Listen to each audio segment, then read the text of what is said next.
बनारस को घेर ले, लेकिन बाढ़ अभी तक चाहे जितनी ऊंची आ जाए, अगर इनके करार में जो बसे हैं वहां तक बाढ़ नहीं पहुंच पाती। दूसरा जो सबसे महत्वपूर्ण और सबसे प्रकृति की सबसे बड़ी नियामत इस एरिया को मिली कि बनारस का दाहिना तट जो है वो विंध्याचल पर्वत श्रृंखला से बना हुआ है और गंगा नदी का बायां तट हिमालय से लाई हुई मिट्टियों से बना हुआ है और हिमालय की मिट्टी से लाए हुए ये जो गंगा और यमुना का मैदान है, ये दुनिया के सबसे उपजाऊ क्षेत्रों में से एक है। और बगल में जो विंध्याचल का मैदान है, विंध्याचल के जो पहाड़ी क्षेत्र है, वह खनिज संपदा से भरपूर है।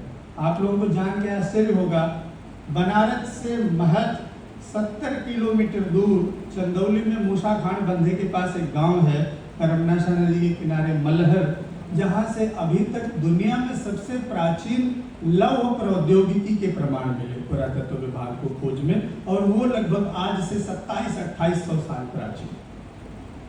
आज भी झारखंड से लेकर के सोनभद्र में कुछ असुर और अगरिया नामक की जनजातियां हैं जो उसी प्राचीन प्रौद्योगिकी से लोहा बनाती हैं।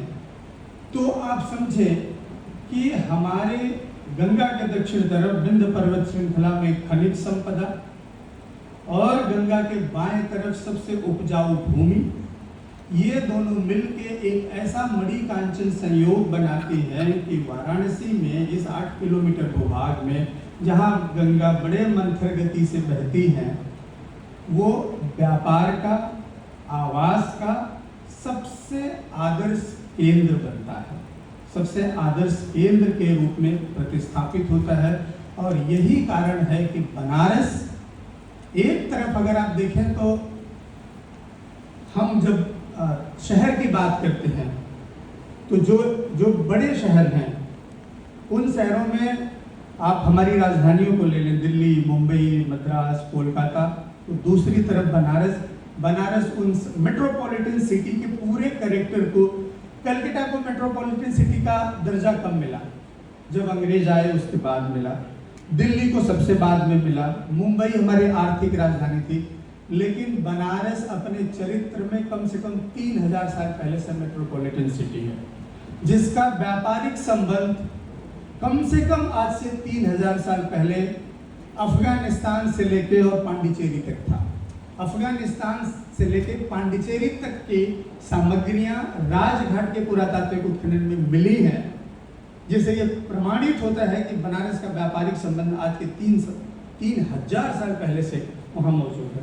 तो ये एक ऐसी आदर्श स्थिति। दूसरी बात कि प्राचीन काल में जो हमारे आवागमन के साधन थे वो तो नदियां थी, तो ये एक बड़ा रीजन था कि नदी के माध्यम से, और गंगा तो पूरी धमनी है, गंगा चलती है ऊपर से, गंगा में आके यमुना मिलती है, यमुना अपने साथ चंबल, केन, बेतवा, बेलन का पानी लेके आती है, गंगा को इलाहाबाद में, प्रयागराज में वो पानी सौंपती है, गंगा उनके साथ आगे बढ़ती है, आगे फिर घाघरा से लेके कोसी तक तमाम नदियां मिलती चली जाती हैं। तो एक तरह से उत्तर भारत से लेकर दक्षिण भारत तक सभी को जलमार्ग से जोड़ने का एक हाईवे भी गंगा का। तो ये सारी भौगोलिक परिस्थिति थी जिसने कि वाराणसी को एक इतना बढ़िया भौगोलिक परिवेश प्रदान किया कि यह व्यापार के माध्यम से और आवासीय कारणों से धीरे धीरे विकसित होता है। और जब यह विकास होगा तो उसके साथ शिक्षा, और जब शिक्षा आगे बढ़ेगी तो संस्कृति के बाकी जितने आयाम हैं वो सब आगे बढ़ेंगे। अब संस्कृति क्या होती है? हम लोग बड़े आराम से कह देते हैं कि ये हमारी संस्कृति है, ये हमारी सभ्यता है। संस्कृति और सभ्यता दोनों एक दूसरे से जुड़े हुए हैं, लेकिन दोनों का बड़ा अलग अलग पैरामीटर है, बड़ा अलग अलग मानदंड है।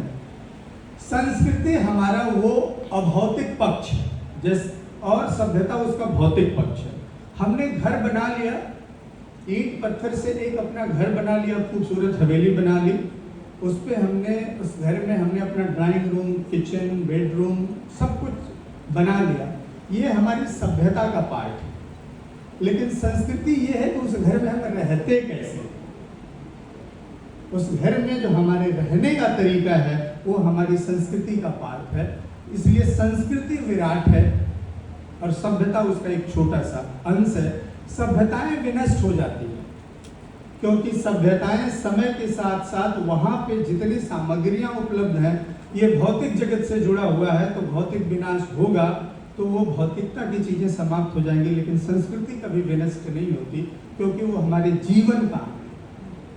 तो काशी इसी तरह से हिंदुस्तान की संस्कृति का पर्याय है और आगे हम लोग चर्चा करेंगे कि हिंदुस्तान की संस्कृति का पर्याय कैसे बना। कहानियाँ बहुत सी हैं, जितने ग्रंथ पढ़ेंगे, जितने लोगों से सुनेंगे, उतनी सी सारी बातें निकल के आएंगी। लेकिन उन सभी बातों में एक नागरिक होने के नाते, एक तर्कशील प्राणी होने के नाते हम सबका दायित्व है कि उसमें हम खोजें कि बात क्या है। आखिर काशी की इतनी चर्चा होती क्यों? तो काशी के केंद्र में ही त्याग है। इवन अगर हम कहें तो भारत की संस्कृति के केंद्र में अगर कुछ है तो वो सिर्फ त्याग है।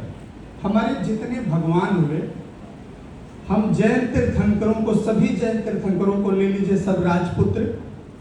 गौतम बुद्ध राजा के पुत्र, भगवान राम राजा के पुत्र, भगवान कृष्ण राजा के पुत्र, ये सारे राजपुत्र हैं।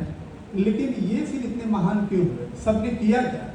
सबने त्याग किया, सबने अपने घर बार छोड़े। किसके लिए छोड़ा? लोक कल्याण में। जो रोटरी कर रही है, आप भी अपना सुख चैन आप छोड़ रहे हैं, आप भी त्याग कर रहे हैं, आप भी दान दे रहे हैं, कुछ निकाल रहे हैं, एक सामाजिक कार्य कर रहे हैं। तो ये सारे भगवान जो हमारे हुए, इन सब की महानता के पीछे सिर्फ एक ही गुण दिखता है, त्याग। और काशी की संस्कृति के केंद्र में जब मुझे दिखाई देते हैं तो मैं कहता हूँ कि काशी अगर हिंदुस्तान की संस्कृति का प्रतिनिधित्व करता है तो इसके केंद्र में तो महादेव है। महादेव मतलब देवों के देव महादेव। महादेव होने के लिए नीलकंठ होना पड़ेगा और नीलकंठ होना बहुत बड़े दिल का काम है, बड़ा मुश्किल है। इसको समझे शिव के परिवार से। भगवान शिव का परिवार अपनी नजरों में बिठाएं और कल्पना करें कि उनके परिवार के चारों सदस्य जब मिलते रहे होंगे तो क्या क्या मंजर होगा वहां पे। भगवान शिव का वाहन नंदी, उनके गले में भुजंग, मां भगवती पार्वती का वाहन शेर, उनके एक सुपुत्र प्रथम पूजनीय गणेश का वाहन मूषक और उनके दूसरे सुपुत्र कार्तिकेय का वाहन मोर। अब माता जी का वाहन पिताजी के वाहन को खा सकता है। अगर शिव जी के गले में जो भुजंग है उसको मिल जाए तो चूहा खा जाए, और भगवान कार्तिकेय का जो वाहन मयूर है वो खा जाए तो सांप को खा जाए। एक परिवार, इनके सारे लोग इकट्ठे हो जाए तो ये तो सभी एक दूसरे के खाने वाले हैं। सभी की प्रवृत्ति एक दूसरे से बिल्कुल अलग है, सभी की संस्कृति बिल्कुल अलग है, सबकी सोच बिल्कुल अलग है।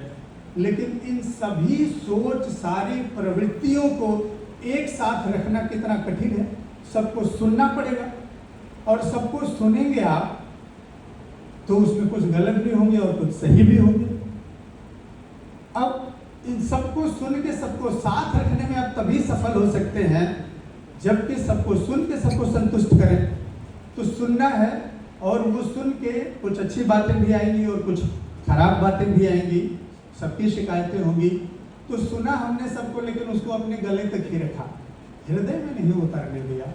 क्योंकि अगर नकारात्मक बात हृदय में उतरी जिसकी, वो हृदय से उतर गया, और सकारात्मक बात जिसकी हृदय में बसी वो बैठ गया हृदय में। तो हम तो अपने घर में ही दो पक्ष करने लगेंगे। अगर मुखिया अपने परिवार में दो पार्ट कर दे तो वो घर चलना मुश्किल है। इसलिए उस सभी गरल को, जितनी चीजें आपने ली हैं उनको यहीं तक रखना है, दिल में नहीं उतरने देना है। अगर यहाँ रखेंगे तो आपका कंठ नीला होगा ही, इसलिए नीलकंठ बनना पड़ेगा। और नीलकंठ बने बिना हम महादेव नहीं हो सकते। तो महादेव अगर काशी के अधिपति है, अधिष्ठाता